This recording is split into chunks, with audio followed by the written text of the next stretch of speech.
9 metus ištikimai tarnavosi Klaipėdos jūrų uoste ir ieškojusi nelegaliai gabenamų narkotinių medžiagų, dabar kalytė Treisi auga Jungtinių Amerikos valstijų ambasadorės namuose. Tokia praktika surasti naujus namus tarnybiniams šunims seniai taikoma daugelėje užsienio šalių.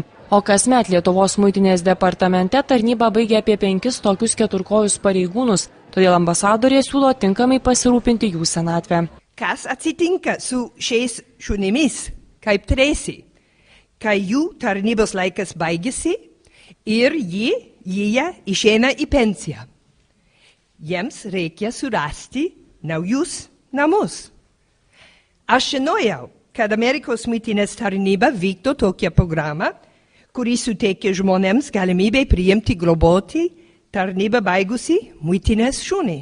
Vilniaus vadovai sako, jog iš tiesų pastaruoju metu įvairios organizacijos itin aktyviai rūpinasi beglobiai šunimis. Todėl viliamasi, kad ir ambasadorės pasiūlyta iniciatyva sulauks teigiamų rezultatų. Tokie gerai ištreniruoti šunys, daug dirbę mūsų valstybės labui, būtų gerai, kad jie rastų šeimininkus. Ir būtų gerai, kad atsirastų Vilniečių ir Lietuvos žmonių, kurie jos norėtų pasimti ir toliau jos auginti.